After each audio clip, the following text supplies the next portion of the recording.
38 cars on the entry list.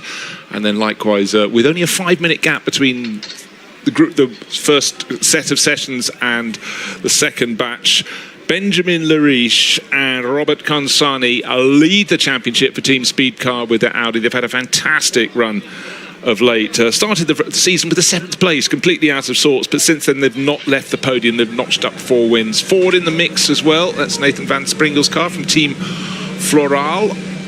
Again, just as in GT3, we've just got so many manufacturers here. Great circuits to come racing on.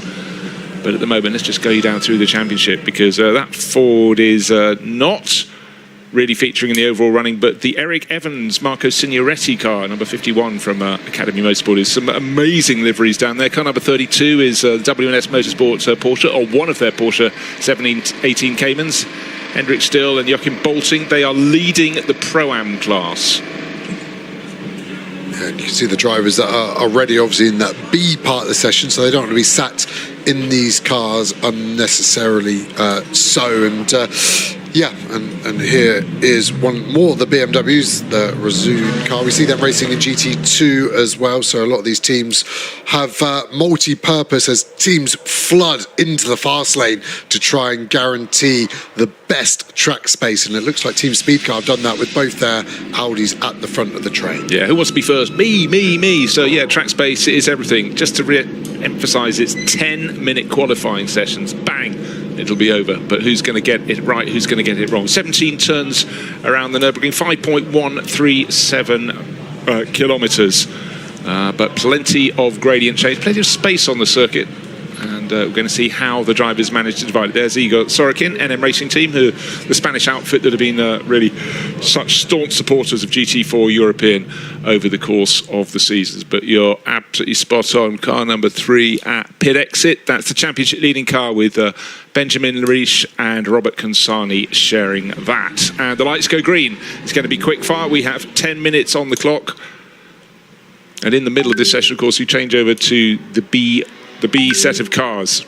And interestingly, the championship order for the team standing is that as they leave pit lane, it's Team Speed Car from Bourson Automotive, and it's a big gap between them, 171 points to 106. So it's probably day done for the title in that regard. But you can see the cars slipping all over the place on these cold new tyres as well. So when they're new, they're even slippier with that slimy releasing agent on the top of these Pirelli tyres. Yeah, so right now, even though there's only sort of 10 minutes for this batch of drivers have to come in and hand over to the others going out in the field. These are all the silver class cars, by the way, and session 1B will follow on for those in the Pro-Am and Am classes. But right now, you're quite right, Joe. It's about getting heat in the tyres, just getting a feel for what the surface is like. Of course, it changed very much from yesterday. We had a little flurry of rain yesterday afternoon, a tiny sprinkle this morning when the GT3 cars were out. But make yourself a bit of track space, but effectively, you probably only got a chance for really 4 flying laps. Yeah, exactly. And there's 17 cars out now in the silver class. But the problem is, if you back off trying to find space, you are going to then drop to 3-timed laps. So that's why everyone at the moment looks like they're being rather naive in grouping together. But the BMW seem to turn the tyre on the best. They're pushing hard and almost flying in formation as well, aren't they? Ibrahim and Bessler there, and now ahead of the Audis, and the elite McLaren as well has actually had a pretty punchy outlap with Josh Raskin aboard that yellow McLaren behind the Audi. Yeah, that certainly came flying up, but waiting to see when the cars get onto the start finish straight, how quickly they can go around the lap here. 17 turns all in, some of those turns maybe almost straights, but certainly the corners that really count is how tidily you can get down into turn 1 and turn the car almost completely around before you then go to that slow loop that takes you up until turn 4, and then you really start to get the feel as you start moving around the circuit at speed. But right now, the Borusan Automotive BMWs at the front of the queue. They come up to the chicane for the first time. This is their outlap, bear in mind. Next time around, they have no idea if there's going to be gravel sprinkled across it, but the car that's been dominating the championship, the number 3 Team Speed Car Audi, way clear of those 2 aquamarine BMWs behind. And certainly showing an enormous amount of intent in a season when they can seemingly do no wrong with their Audi. It looks like everyone's going for 2 prep laps, apart from this number 3 car.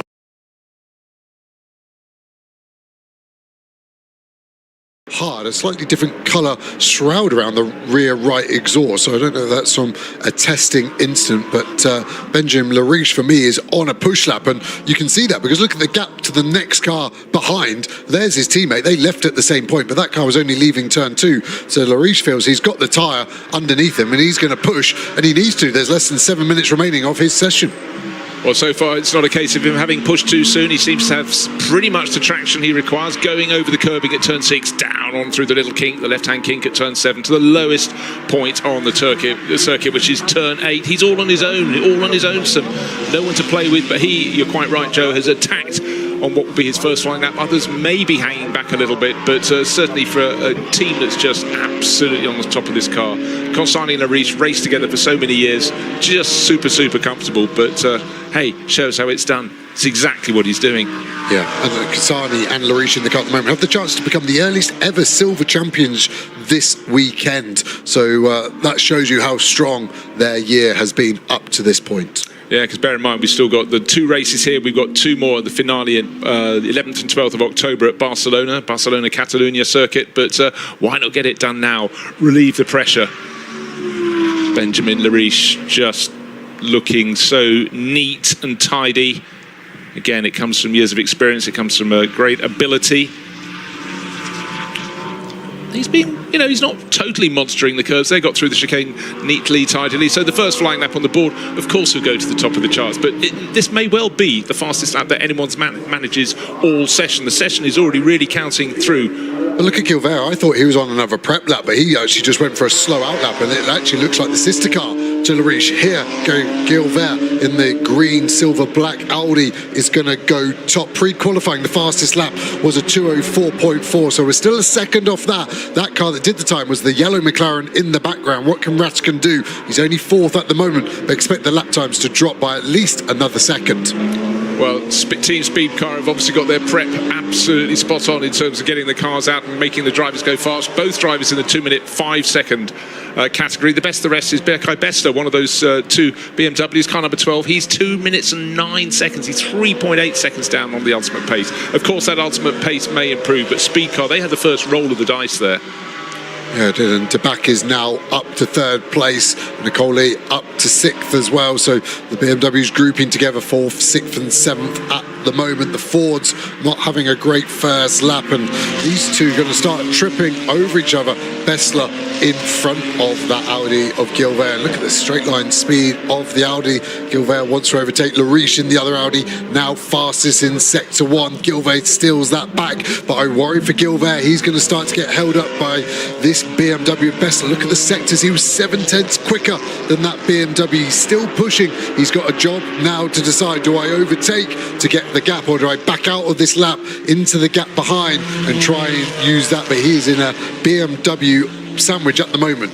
Yeah, 4 minutes remain out of the 10 allocated to the silver class drivers. 17 of them out on the track, 16 have set a time. Sergio Nicolai has yet to come round, but certainly Benjamin Lariche at the front of the field. He's second fastest. His teammate in the number 8 sister car, the sister Audi, 0.4 of a second quicker, but Lariche certainly just hanging it right out there on the curbs. It's visually different to the way he exited the curbs, over the curbs on the exit of the chicane on the first flying lap. Let's see how low this mark can go, but already Gilbert is improving even more in second place. Right, to the top, 2 minutes 4.0 seconds is Benjamin Lariche, but being held up by the BMW, or is he? Yeah. Certainly Gilbert has made it very hard indeed, but maybe both these cars will get ahead of Benjamin Lariche. Across the finish line they go.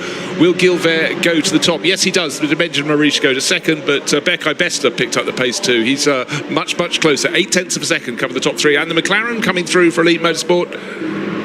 Yeah, great lap from Rattigan there, nearly 4/10 clear of Gilbert, who had to overtake Bessler into turn 1. More of a race than a qualifying session for those two thus far. The Mustangs starting to climb up the order slowly, but only 6th at the moment for Evans. Yeah, that lap for Rattigan, he goes top by just over 1/3 of a second, so the McLaren to the top for Elite Motorsport. He's showing with Mackenzie Creswell. We'll see how he can do in the qualifying sessions too, but at the moment it's McLaren from 2 Audis, from 2 Aston Martins with Seiler and Ferrier 4th and 5th. Best of the Fords, Eric Evans down in 6th place. They've been having a strong season though, but I will keep an eye on times being taken away for exceeding track limits. We will see. Yeah, Lariche still improving in Sector 1, so the tyres are hanging on. He's going to get 2 more laps, although it's only 10 minutes. He won't take the checkered flag until that 10 minutes, so as long as he starts the lap before that point, he's okay, and he will be safe by just over a minute.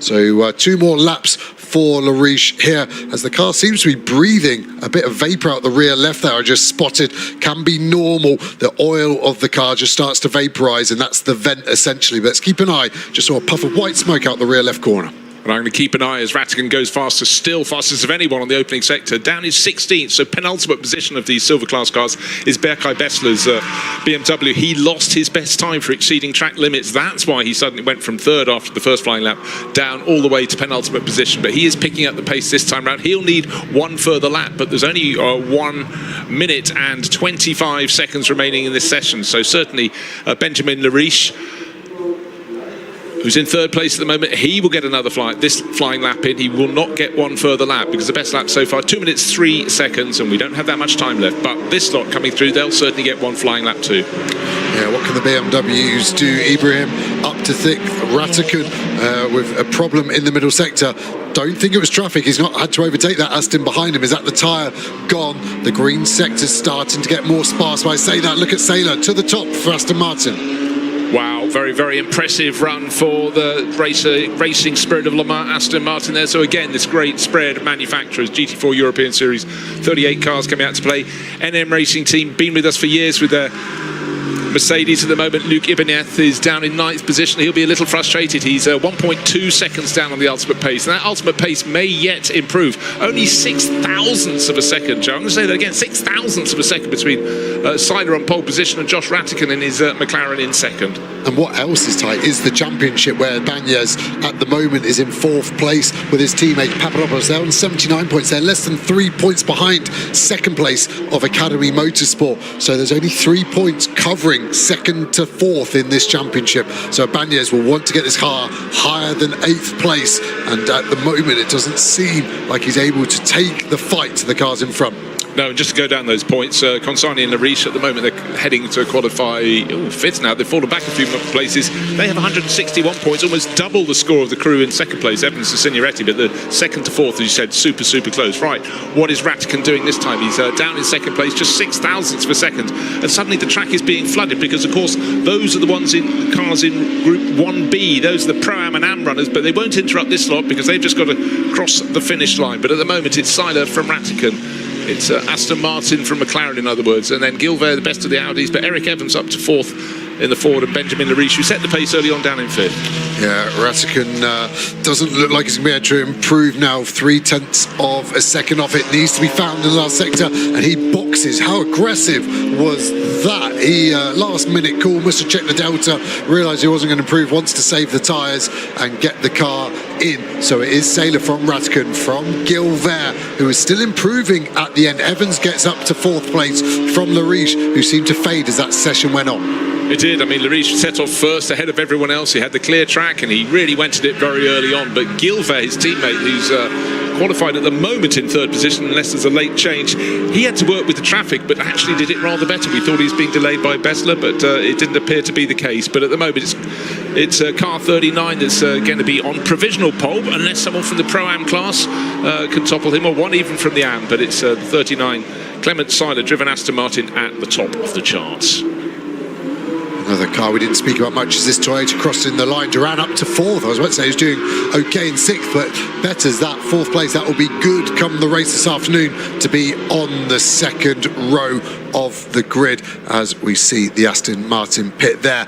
And now, like you said, it's time for the second part of this session. 2 for the price of 1 thus far. And here we see the Pro-Am cars. This is Hendrick still. You can see the green number panel on the windscreen. That's Pro-Am. The red colouring will be the AMs. So 3 classes in GT4. And now we've just got 2 out on track, still working these tyres. They've got the same problem as the silver cars. They've got to work the tyres, and that's why he's still weaving left to right, making an adjustment there of the brake bias. Looks like he's going rearwards on the bias. He's going anti-clockwise by a lot as well. Normally we see half a turn to a turn. That looked like 4 or 5 turns. Maybe that's a tyre warm-up strategy that they pile it to the front, get the brakes hot, radiates into the tyres, but now he needs to go. It does look like a lot of these are definitely going for 2 prep laps versus the 1 in the silver category. Well, one bit of good news for them is all the drivers in qualifying session 1A seem to stay within the confines of the circuit, so no gravel. When we last saw it sprinkled on in the middle part of the chicane, because certainly that could make their life very, very tricky indeed. So target time 2 minutes 3.3 seconds precisely, and that was set by Clement Seiler in Group 1A. Now one of the forwards making a real charge there, Nathan Van Springle sharing with Michiel Haverans, and again, actually, there it is in the middle. BMW, Ford, Porsche. This is the story of GT4. So many manufacturers coming to play, and some people actually... They're finishing. Oh, they're finishing. They were the silver ones, yes. Of course they were, yes. But they must have been very much at the last ones across the finish line. But looking for the first few cars in Group 1B and Car 27, we've got Max Hubert, new boy really, this weekend. The car was driven previously this season for AV Racing, their Porsche, by Mathieu Detry and Fabien Duffieux. Of course, we know they've stepped up to the GT World Challenge now, so chopping and changing through the course of the season. Yeah, and Hubert's good experience, GT4 Winter Series and the GT4 German Series as well, and Roman Wozniak is the AV team racing boss as well. He raced at Jeddah last time out, and the sister car to that is Ajithkumar here in this lovely liveried Porsche Cayman GT4. Yeah, and he draws in the fans wherever he goes. He's a Bollywood actor, an Indian actor of enormous repute, and he just simply loves his racing. He's been commuting quite heavily this year across to Europe. He started the season in the sort of long distance racing in the Middle East in January, and draws a crowd wherever he goes. So he's just trying to gain the balance. You were looking at panel fit earlier. It looks a little bit loose around the front left corner as well on that number 28. And a lot of tracks he's having to learn as well. That's so difficult, and we saw him have a bit of a shunt last time out. We go aboard another Porsche. Hendrick still now on his second push lap. Balance looking okay. You can hear how smooth the upshifts are in this dual clutch Porsche. Misses the apex slightly there, the German. He knows the track very well, brings it in for a tight apex. A lot of drivers like to get over the curb here, straddle it to open up this second part as you fling it into 4. Careful of track limits on the exit. There is a camera policing it. We were A-OK there. And you can see him actually go for the gear lever, just making sure it was in the right mode, because the paddle shift on the wheel is normally the optimal way. And actually Safronov in this 7 Aston Martin sticking on the rear bumper of the 32 car very smartly. We're coming to the end of Sector 1 here. 58.1 is fastest in Sector 1 at the moment for Ratikkonen in the McLaren, and we're 6/10 off that at the moment, and actually Safronov closer than that. So the Aston Martin seems to be strong compared to the Porsche around this Nürburgring circuit. Right, so the fastest of these drivers still down in 18th place overall, behind all 17 from the first session. But at the end of this lap, we might find some interlopers, and certainly Hendrick still has to be one of the favourites to do just that. He's been racing GT4 for a very long time indeed, and being pushed around by Safronov in the Aston Martin behind. So Porsche from Aston Martin. Track up ahead of them completely clear, so no complaints should be coming from either of them. But how quick can their times be? Where will they put them on the grid? Bear in mind, this is forming the grid for this afternoon's race, and the grid for the second race, tomorrow's GT4 European Series race, will be defined by sessions 2A and 2B later on, but only 5 minutes after the end of this session, so it's really, really quick fire. Yeah, you can hear the gravel getting kicked up underneath the Porsche of Hendrick still. Everyone being very cautious of the track limits out of 17. The reason being, you won't just lose the lap you're on, you lose the next lap as well for an unfair advantage onto the pit straight, as we see a race between the Audi and the Lotus here. Stefan Daste, team owner of the Lotus as well, struggling to get past the other speed car Audi there at the moment. Right, there's look at the timing graphic. The best of the runners in session 1B is Stanislav Safronov, his Aston Martin, up to 5th place overall. So for Mirage Racing, that is a good run. Great to see the Lotus in the mix. You know, I'd like to see more of them. And Stefano D'Asti has been racing Lotuses forever and a day. So passionate about it. Alberto Nasca, his teammate, also absolutely enthusing. But good-looking car. I'd like to see more. Yeah, I agree with that. And the Aston Martin going well. Just to explain the colours on the timing tower, the number panels there. Blue is silver, green is Pro-Am, and red is Am. So they're struggling to get inside the top 25 because both drivers being Am, but the Aston Martin going well. What can Sorokin do here in the Mercedes? Comes across 34th. That is one of our Am cars at the moment. Aston Martin will be excited by this. Their last pole in GT4 was Paul Ricard last year, but that was with the old car. So this would be the first pole position for their new spec Vantage as Huber, new to the series, crosses the line. What can he do? He's going to get himself up to 33rd place. Clock continues to count down. 2 minutes remain in this session. I said it was quick fire. 10 minutes followed by 10 minutes, and there's a 5-minute break. Then we work on tomorrow's qualifying, the grid for tomorrow's race. But right now, a little bit of gravel at various points around the circuit. Every time you get an onboard shot, you spot it a little bit better. But certainly Stanislav Savronov in that number 7 Aston Martin going super well. 5th fastest overall. And I tell you what, if he can find 0.4 of a second, he could put himself up onto the front row. This is close for pole position overall. Purple sector 2. He's getting the perfect slipstream off still at the moment as well. Who's improving himself? This is going to be their last lap. What can they do? Safronov crosses the line. He goes pole position. What a lap. Aston Martin 1-2. There you go. Shuffle the pack and you've got 2 Aston Martins at the top. We're not finished though. We've still got cars coming onto their final flying lap. Top Safronov's pole, provisional pole, of course, only provisional by 0.111 of a second over Clement Seiler. Same car, different team. Racing Spirit of Mind in second place, but Mirage Racing at the top of the pile. Yeah, and actually Kronberg doing well to get his AM car pole positioning class up to 22nd overall, just behind the Lotus of Diaste, who crossed the line to improve. And everyone starting their last lap now. Tyres seem to be hanging on well. Track temperature only at 23 degrees, so the Pirellis in their dreamland temperature window. This is why we're seeing such fast lap times from these GT4 cars. Yeah, and I have to keep an eye on all the timing screens. Various drivers are losing laps or exceeding track limits, but it's happening so thick and fast in these 2 10-minute sessions. But we'll just keep an eye on what's at the top. It's Stanislav Savronov at the top, but Max Huber, here he is on his championship debut. He's got clear track ahead of him. That is good news, at least for him, for AV Racing. Little twitch, he's trying to settle it down, but at the moment we've got Pro-Am driver on the front row of the grid. Not just that, on pole position. The clock is counting down. There goes the checkered flag. 20 minutes of 2 qualifying sessions rammed together. Session 1A and 1B are now complete, except for everyone who's out on the track doing their final flying lap, of course. Yep, and that's a mega job by Huber. First round in the championship, we said second in class, and only second to Kronberg, who has been class of the AM field. As we look at Kronberg, who is still improving, so he looks safe for AM pole. 22nd overall on your timing tower. You can see the green slither. That's his first sector. His second one pops up now. So that's his first sector. His second one pops up now. It's another green. What's it going to be? What's his third one going to be? He's going for some scalps here of some very fast silver drivers in front. Diaste, Hart, Nikolai van Springel, Ilkov. I think he could be anywhere from 14th to 18th here, depending on how this last sector goes. Well, let's see, he started this final lap in 22nd position overall. We're going to come to the line shortly. He stays in 22nd position, but he actually improved, got a tiny bit closer. Another 2,000 he'd have gained a place, but still out clearing now. Yeah, the last sector was a big letdown, wasn't it? All the others were intense, and it was a second loss there, so that's what could have been for him. As we see the Lotus come across the line, we've got such a good breakdown of manufacturers in GT4. 10 different manufacturers, like our bigger cousin series in GT3, also having 10 manufacturers, different 10 mind you, but it's great to see all these different shapes and size cars compete on a level playing field.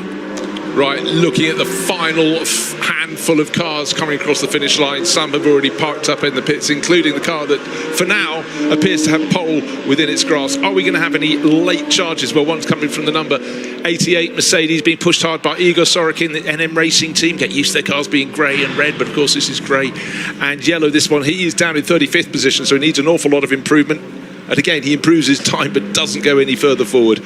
Right there, so super tight at the end, but bragging rights to Stanislav Safronov, car number 7, not only top in his class, but top of the chart overall. So he was running in the Pro-Am class and has put it on pole ahead of a similar Aston Martin, but from a different team with a silver lineup, and that's Clement Tyler.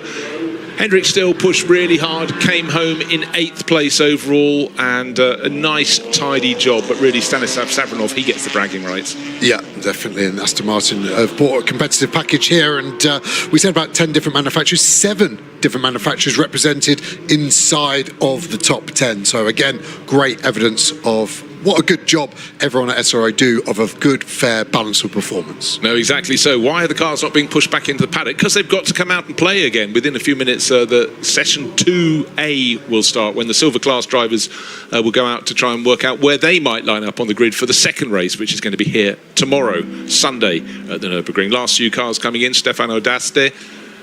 And beautiful car, isn't it, the Lotus in that livery? Well, it just looks right. It looks so it's going to be handling beautifully, whether it does or doesn't. Yeah. I have driven that car as well, so I can confirm it handles as well as it looks as well. And it's a Toyota supercharged V6 in the back of it, so it screams along nicely as well. And they'll be hoping for a good result, haven't they? They've shown real glimpses of pace over the season. They certainly have, and there, Stanislav Safronov, pole position for Mirage Racing, sharing with Alexander Weintraub. Will get his chance in session number 2. Clement Seiler was fastest for a while. That was when the silver class drivers. He's also in an Aston Martin, so he's top of his class, 2nd overall. Josh Rattigan really was going very nicely in his McLaren, but did the tyres go off just a little too soon? A lot of them had that. Best of the Audis, Gregory Gilbert, Jan Duran, Spanish driver, late charge for him in his Toyota to go up to 5th overall. That was one you were looking out for, and the timing was perfect. But let's go down and hear from a driver who should be very happy. His name is Stanislav Safronov on pole. Stanislav, what an incredible lap that was, and puts you in very good stead for this weekend, and ahead of some very key names this weekend who are pushing for the championship in silver. Yeah, I am in Pro-Am. No, but I mean you're ahead of some very key names. Yeah, thank you. It's really good lap, and I say thank you for my team, for Aston Martin, and let's see in the race, because quali it's only still a long race, right? Yeah. I'm wait the race, and I'm happy. Yeah, thank you, and say hi for my family. Congratulations, Stanislav. Good start. So there we are, happy indeed. But it's such a quick-fire qualifying format. One slip and you've pretty much blown it, or just losing track position. We had 17 cars going in the first group, followed by 21 in the second, and some drivers worked it better than others. I certainly think Gregory Gilbert might have been slightly higher had he not got stuck behind Berkay Bessler. But in session 1B came this car number 7, Mirage Racing, went to the top by just a tiny margin of a second, just over 1/10 of a second, but hey, it's pole position. Yeah, and now it's teammate time. So those Pro-Am cars hand over to the amateur driver. So all of the amateurs in the same session together. So it's a fair fight, so we can see where everyone lines up. So Safronov putting it P1. What can his teammate Weintraub do now as we start session Q2A? So out come the 17 silver class cars. They seem to have given themselves a little bit more spread on the circuit. In session 1A, their teammates came out almost line astern. And the car that had been fastest of the silver class cars is the one we're looking at now. Car number 39, handed over to Bourdon Dutou from Clement Seiler. Clement did the flying lap that took provisional pole position. Of course, it was toppled when the Pro-Am car of Stanislav Safronov came out at the end and pipped it, but certainly Aston Martin is looking neat and tidy around here. You know what I said about they give themselves space? Scrap that. They've all decided to be line astern as they go down through turn 6, and it very much is down. The circuit really does rise and fall here, Joe. Yes, beautiful topography in this part of the world as everyone's bunching together. This will be another set of new tyres for all these cars, so they're going through the same process, the warm-up procedure. They want to Rafa Racing car there, just probably in the worst position in terms of it right at the back of this queue, so finding space is going to have to slow down, whereas these Bourson automotive cars in that lovely blue, that BMW automotive, have actually adopted as an official colour. So if you're a fan and you want your own Bourson automotive coloured BMW, get online and order yourself one now. Well, that's very good news, but of course the team very well versed in BMW law is running the BMW Turkey's distributors, so certainly that has been something that's been strongly with them. And again, I'm very fond of a team that gets its own livery and keeps it easy for us to identify, but I also think you give yourself sort of historical context. But talk about life repeating itself. In the first session, we had Benjamin Lariche out way clear at the end of the first lap, and again his teammate Robert Consani has done what the doctor ordered. So Team Speed Car, their main job between the sessions was get the car to the front of the line. Maybe their pit garage is down towards pit exit, but this is the crew that's absolutely dominating the 2025 series. They've got 161 points. The next biggest score is the number 61 Academy Motorsport Ford Mustang on 82. Don't have to do the maths, no. It's pretty much as close as you can be to double their score. Yeah, they are exactly on pit exit, like you said, Bruce. That's a massive advantage, but they're just getting themselves out of this traffic, aren't they? They're maybe losing a slight bit of performance by having to just attack it out the box, but they're not going to get compromised, not going to trip over anyone. Big slide there, though, and the Audi is definitely working the rear tyre. I've already seen the deflection in that rear tyre as it bounces over the curbs. These relatively skinny tyres compared to GT3 cars, meaning less mechanical grip, less aero, and the higher weight for GT4 means they're very, very hard to drive on the edge, and that's what Consani's done so well this year, and I think his rally background has certainly helped with that. Yeah, he's bagged 2 poles so far. He does the second session each time, but he's absolutely roaring clear. Benjamin Lariche obviously runs very well with him in the race, but the qualifying expert is Consani. That's what he's doing now. But Petit, not too far off the pace either with that number 8 Team Speed Car, the sister car that he shares with Gregory Gilbert. And let's see how Gabriele Piano... Oh, that's not a good lap so far for the chasing pack. For Piano, you expect more from him. He knows this circuit very well, but he may well be doing what you suggested. Some take 2 laps out of the pits before they go for it, because certainly I remember at the end of the first flying lap in the equivalent session, there were 2 cars on 2 minutes 5 and the rest were 2 minutes 9. Yeah, you know, and then next time around, of course, it closed right up, and at the end we ended up with a 2 minutes 3.3 precisely for pole position. So there's plenty more to come. Yeah, maybe Piano's taking it softly on that lap. Consani here going to cross the line to give us our benchmark lap 5.2, so it was 0.2 quicker than his teammates' first lap, but was still well over a second and a bit off the fastest. What can Paul Petit do in the sister Audi? Again, he's got some great space, hasn't he, as the next set of cars exits the last corner. It's 3 BMWs, 2 of them from Borsan Automotive, the other one, the number 10 car there, splitting them in the middle at the moment. That time's getting quicker, but it's definitely this second lap we need to have a look at. Yeah, it is, and certainly expect something coming from this driver, Gabriele Piana. He's Italian by birth, but almost seems like a child of the Nürburgring. There's hardly a race that goes on here without him in it, and certainly he's been based up here for quite some while. Knows the twists and turns, not just of this, but of the full Nordschleife. Does a lot of the long distance races on those as well.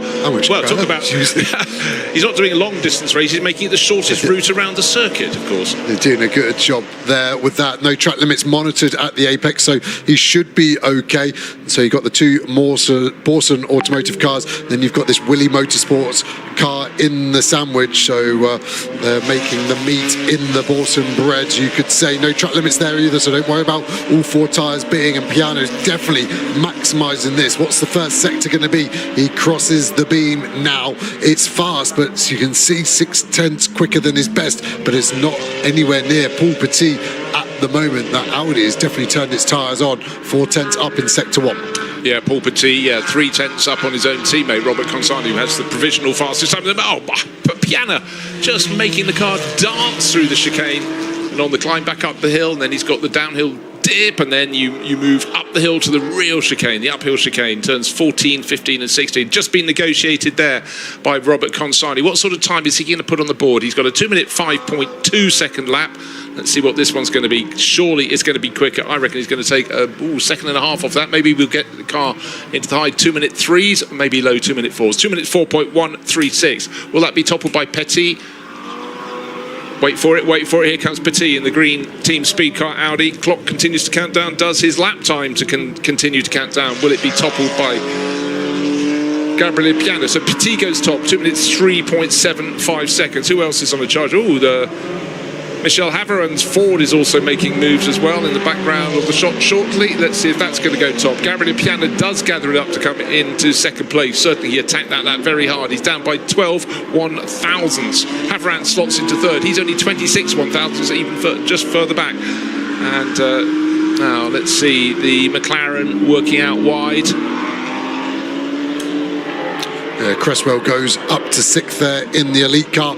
He's superseded by another McLaren of Davis up to 4th for that car. David, to the top there. Where did that come from? Didn't really see anything of it. Strong sectors, no purple sectors, but he is clear. It's only 19 thousandths between them. And look how tight this is. We have the top 5 covered by 66 thousandths at the moment. That's not a blink, that's a fast blink, I think we can safely say. Mustang rumble over the line, up into 6th place, that's Marco Signoretti. Orton gone fastest as well by 9 thousandths, so we're keeping the tight nature there. So top 6 covered by 1/10. Signoretti to Orton, less than 1/10 of a second. This is phenomenal. People still improving, and Paul Petit is one of them in the number 8 speed car Audi. Yeah, and hasn't got anybody in front of him. This is very good news for the French racer. Down the hill he goes. Target time 2 minutes 3. If you get to 2 minute 3.5, that might be safe in this session at least. But we saw the Pro-Ams last time around having a shot. But if they're Pro-Ams, it means if they went in the first session, their AM teammate will be in one in the second. So really, I think the car on top of this session ought to end up at the top overall. But what do I know? Yeah, we saw the fastest lap in Q1 was a 3.1, so we're still 6/10 off that, so expect lap times to keep falling. We're seeing that on the sectors, aren't we? Paul Petit, where can he go? It's going to be a low 203. 203.1 is the fastest we've had of the day. It's a 6. That last sector was quick, but surprisingly, we're way off that. What can Piana do as he crosses the line? He stays 4th. Looks like the tyres might have gone on the BMW. Well, he was pushing so hard on the previous lap, squeaking every inch he possibly could, try and shorten the lap, bouncing over the curbs. Adrien David stays in 3rd place, so it's Paul Petit from Will Orton needs to. There's someone who's run a little bit wide out of turn 16, but just got it back on the back stuff. Adrien David, the 87 numbered Toyota Supra, lost a bit of his pace in that middle sector. Will he improve his time? He's crossing the line in 4th place, goes up to the top, 2 minutes 3.465 seconds, but others still in with a shot. Their session officially ends in 30 seconds time because they were allocated 10 minutes, the first part of qualifying session 2.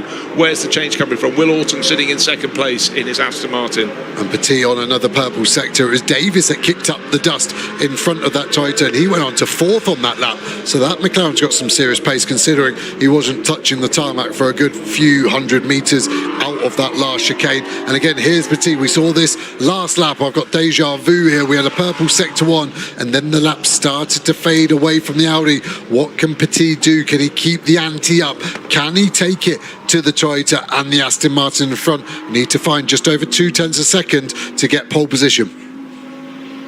It's next to nothing when you see differences of just thousandths of a second. So 0.2 clear. Paul Petit in 3rd position, but he's shaved off 5 100s. He's going to have to shave more than that. He's lost it in the middle sector unless he can pull out something phenomenal in the very short final sector. It starts just before the uphill chicane and then runs through this final corner onto the start-finish straight. Of course, if you exceed track limits at turn 17, this the final corner, your lap will be taken away from you. But I don't think this is going to be enough for Petit unless he does something sensational. Well, it improves into 2nd place. He goes to within 0.2, but not enough to topple Adrien David. Piana crosses the line up to 2nd. What a mega last sector that was. Fastest out of anyone. So the order is still changing. We're still slower than Q1. So there is some time to be found out there. What can Cresswell do? 10th place at the moment for our team reigning champion in elite motorsport with this McLaren Artura twin turbo V6. Just about keeps it legal as he crosses the line. Where's he going to go? He needs to lift himself up. He does, but only 1 place to 9th. Super tight on the timesheets, out on the track as well. So Will Orton tucked in behind in his racing spirits of Le Mans. Aston Martin getting a tow, but he actually wanted the clear track. But Mercedes just sitting there in front of him. But at the moment, bragging rights to Adrien David, top for Toyota. Then the best of the BMWs, Gabriele Piana et al. And already the pit lane will be disgorging other cars out onto the circuit in this, where qualifying session 2A fuses into 2B. or not to be will be the question. And the Ginetta actually has its team manager being called to race control from session 1, so hopefully that isn't a penalty that they attract, and the silver cars will be slowing down to make their way in. Here we see the Lotus this time with NASCAR aboard, hugely popular figure online, always gets a lot of comments on the live chat as well, so he'll be hoping to get that car well upside. Maybe top 15 is a realistic target for that Lotus. Yeah, never met NASCAR until the start of this year, and he's just such a personable person, isn't he? He's just, you know, full of enthusiasm, and as you hope all drivers will be, but. Yeah, rarely they are. And luckily we had him at Spa during the long red flag period, and he carried a lot of the TV, so I'll be eternally grateful for him. So now we go on board. Henrik still earlier. This is Joachim Bolting, so the amateur driver. This will be a good view of what the difference between a pro and AM is. And Joachim Bolting, a very fast AM, the gap hovering around 2 seconds between him and his pro. And it's all in the energy of the car. It's the confidence to lean on the tyre in these long sweeping corners, to tell yourself, get off the brake, keep the speed high, keep your vision high so you know where the car's going, and making sure you maximise everything. We're still in the warm-up procedure at the moment, so we're not on the ragging edge. You can see him just trying to feel the grip, a couple of pulls on the belts to make sure they're as tight as possible, but we're still 3 seconds off. And look at that snap of oversteer as the rear tyres come up to temperature. They'll just be feeling these, trying to stay off the curbs. The curbs put so much energy into the tyre, you can cause a failure later in life because the tyre pressure's not there to offer the support. So the team's always reminding the drivers, take the first couple of laps easy. And there's Weintraub, his teammate was on pole, and this has been a great illustration of the battle these cars have been having all season long. Aston Martin versus Porsche. Certainly is. Conditions improving all the time, track temperature rising all the time. Now 25 degrees. Early in the day it wasn't. Still plenty of gravel on the exit of the corner. You can see the cars dropping into the compression before they rise up to the chicane, so effectively that's been people cutting the curb at turn 12, but hasn't really caught them out. The drivers need to be further to one side. Now Weintraub, it's been a great meeting so far for Mirage Racing, as Joe pointed out. Pole for race 1, that's this afternoon's race. This is trying to work out pole or grid positions for race 2, which will be held tomorrow, Sunday, here at the Nürburgring. But Joachim Bolting being effectively shoved across the finish line by the Aston Martin tucked behind. Yeah, Bolting was defending here. I don't think he wants to lose position to Weintraub, but Weintraub wants to get past, and he'll want the remainder of the session 3. Let's see who's leading out of turn 1. That's going to be a battle, and it's the Aston Martin. I think that's pretty important. I think that shows real intent of who's potentially going to be on pole position in this Pro-Am class. Yeah, and you have to feel really, you know, furious if you got stuck behind another car and you think, I've got the car to take pole position or send me right to the top of the grid. You're stuck behind someone else who's close, but just not on your pace, particularly in such a short session when your tyres are sweet just for a moment or two, or the ultimate time on those tyres. And certainly, having got clear, you'd expect Weintraub to pull away now. Now he's got to just really focus. His first task was to get past that Porsche. Second task is to deliver in terms of accuracy and speed. Yeah, and with 4.5 minutes remaining, he's going to keep pushing. Sometimes you get past the car, then you back out of it. You don't let the position back, but you keep the energy out of the tyre to buy yourself some more life on those tyres. But Weintraub pushing on nicely, less than a second off the fastest pro earlier in this session from the silver class. So this has been okay, considering he had to overtake into turn 1, and this is going to give us a great illustration of the Pro-Am gap as well. At the moment, the gap growing bigger to Bolting behind. Yeah, Weintraub absolutely flying neat and tidy though, I must say. He's not taking too many chances. He's seemingly really learning through the course of this season, getting a good balance out of his car there. But again, the team has a helping hand in that, of course, as well. But now using the topography of the circuit very nicely indeed. We'll get a good illustration here as they go through the end of sector 2, what the gap is going to be. First sector's the longest, middle sector is the middle longest, and then the last one very, very short, but 1.5 seconds lost in that middle sector. And it's actually that Ginetta of Mojka that's looking strong in the Pro-Am class. At the end of this lap, I expect that Ginetta to be the fastest Pro-Am car as they cross the line. They're going to get a couple of more push laps. Yeah, 18th and 19th positions for Weintraub and Mojka, the Ginetta. There it is, car number 51, looking very, very tidy indeed, and very quick on the exit of the chicane. Had to come off the power maybe a little bit, got very, very close to the tail of the Porsche up in front. It seems to have the pace out of turn 17 to go on past, but you don't have many laps that you can scupper. So Weintraub puts a couple of the silver class cars behind him. He moves up the order into 16th position. I beg your pardon, he was 16th, he's now 17th. And then we've got Cindy Goudet, car number 99, has moved very nicely up the order, shares that with Gabriela Jilkova. That's the Matmut Evolution Toyota. So she is the one that's had the best first lap, or first proper flying lap, or second flying lap, but first one that really counts. And she's got up to 12th place overall, waving the flag for drivers in the Pro-Am class. And here we see Nasaka crossing the line, 34th position at the moment, crosses the line up to 12th. That is a mega lap, and that's pole position in Pro-Am as well. Really good lap from Nasaka. Yeah, it certainly is. We talked about how it's good to see a driver full of enthusiasm. You can imagine they might have to sort of keep him under control when he gets out of the car. If he takes class pole, he'll be so enthusiastic. Right, Ajithkumar just working his way around the circuit. He has got a couple of drivers behind him. He's in 36th overall.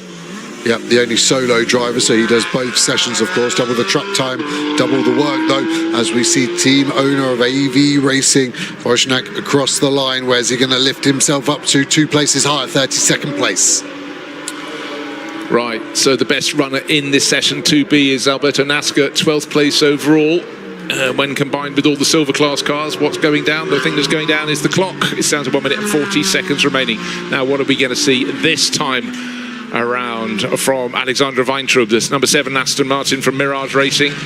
Again, neat, tidy, car looking relatively composed there. A little bit of movement when he came off the curbing. Now into turn 17, such a vital corner. Exceed the track limits, you've blown that lap, you've blown the next one as well. But he didn't, that's important. The Porsche behind him certainly ran a little wider. Yeah, I think you're right. I think Bolting did do that, so I'll keep an eye on the timing screen for that. Weintraub's last lap is better, and it's up to second in class now, only 8 thousandths behind the Lotus, so it's getting tight at the top. Certainly is. It just continues to rotate for the cars in this session. Alberto Nasca is now fastest. Alexandra Weintraub is behind the Lotus in his Aston Martin in terms of times, and Cindy Goudet. Slow. But it looked slow out of the corner, and it just hasn't got up to speed, I don't think. Let's have a look at the sector. It looks more normal at the end of the straight, but look, 5.5 seconds lost. Is that a problem with the car, or is that just a reset and we're going to get ready to push? Is he going to box? He isn't, so I think that's maybe just a reset, maybe a moment in the middle of the lap somewhere there for the Lotus. What he's got time to do is coming out of the final corner, 24 seconds, and going down all the time until the checkered flag will fall on this session. So he'll get this lap in and the next one. That's the important thing, and so will the next handful of cars behind him. 10 seconds remaining, so maybe a few more will get another go. But it's Nasca, Weintraub and Goudet who are 12th, 13th and 14th overall. Best of the Pro-Am and Am runners. In fact, best of the Am runners is Blickel, down in 24th position overall. That's car number 30, Dan Blickel, sharing with Max Kronberg, WNS Motorsport. Cindy Goudet going so well in this Matmut Evolution Toyota. 14th overall, not improving this time around, and important to do so because this is the final time around that can count. Yeah, the car looking good. That Toyota Supra always rides the curbs so well, and she's having a good day so far, isn't she? But it's going to be hard to improve on this lap. Teammate was pole position in Q2A, and at the moment we're going to be third in class, so the race tomorrow will be competitive for the 99 car. Certainly will. Are we going to see any more improvements? In fact, pretty much everyone in this class did improve last time around, but this is their last time around. Coming out of the... you just sense the Mojica, Ginetta getting a little bit delayed out of the chicane there. They were well placed in class there at the moment. Not in that grouping, just looking to see the times changing. Cindy Goudet stays in 14th place overall, no improvement for her. The clock has run down 2 qualifying sessions, or 4 really, 2 double qualifying sessions, so we know the grid for this afternoon's race, and just waiting for the final cars to come through. But nobody is going to topple Hadjian David from top of the table, top of the charts.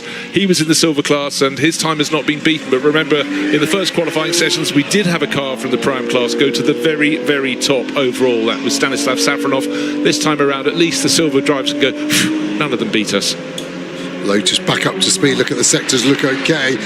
And it is an improvement on the lap, and that was needed just to give a bigger gap. But Pro-Am pole for that Lotus is a mega result, and we also need to give a bit of a shout out to the 60 car, because that hasn't got a lap time. It did register one about 20 seconds ago, and then it lost its track limits, I think, because it lost a lot of its session due to a problem. It only got one time lap in, and that one time lap was taken away for track limits on that last corner. All the cars slowing down immediately. You can see they get put straight back into their paddock here at the Nürburgring. So much track action here today. We can't afford to lose a single minute, giving them a full in-lap, and they'll head straight to scrutineering so we can get ready for our next session of the day. Yeah, super fast. No pit lane for them. The pit lane entry is closed. Into the paddock they go. But once the dust has settled, it's pole position for the Toyota of Hadrian David by 0.09 of a second. Nothing, but an important nothing. Then Gabriele Piana came through to qualify second fastest. Borissan Automotive, BMW.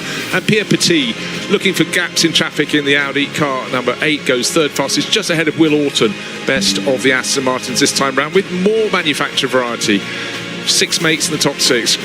Davis and Haverans for McLaren, and Ford in 5th and 6th place overall, still within 0.3 of a second of pole position. In fact, the top 11 cars covered by just over half a second. Then a bit of a gap back to Stefano D'Asti and Alberto Nasca's Lotus, but 2 really good qualifying sessions, and I'm sure the race is going to be fantastic. The one this afternoon for GT4 European Series will kick off just after 5 o'clock. So join us, we'll be on air from 5:05. And bragging rights all around. But let's take a look back at the highlights in a day that keeps on improving here at the Nürburgring. This is a GT4 European Series, and it was all about getting on the track early. And certainly Benjamin Lariche was first out of the pits in the first of the qualifying sessions. But it was teammate Gregory Gilbert in the green and black, and number 8 Audi, who seemed to be the quicker of the pair. It was great to see some strong laps from the McLaren. Josh Rattigan really making it fly for Elite Motorsport. But at the end, Clement Seiler put his Aston Martin to the top. But he wasn't to stay there. He was in the silver session, but when this group of cars came out of the pits to do the Pro-Am and Am charge to see where they could qualify overall, one of them went to the very top. And at the end, it was Stanislav Safronov in another Aston Martin, this time from Mirage Racing, who would have the bragging rights at the end. Certainly was pushed hard at certain points. There he is, car number 7, using the curbs very nicely indeed. And that meant he took pole for the qualifier for this afternoon, Saturday's race here at the Nürburgring. But in no time, it was a chance for the second drivers in those cars to go out in qualifying session 2 to see who could get on the grid in pole position for Sunday's race here at the Nürburgring. A lot of drivers losing times for track excess. Certainly the stewards looking very hard at that, and a little spin down into the opening corner there. But it was about going to the front, and in the end it was Hadrian David who went to the top and took pole position in a Toyota. Join us this afternoon for the first of 2 races here at the Nürburgring.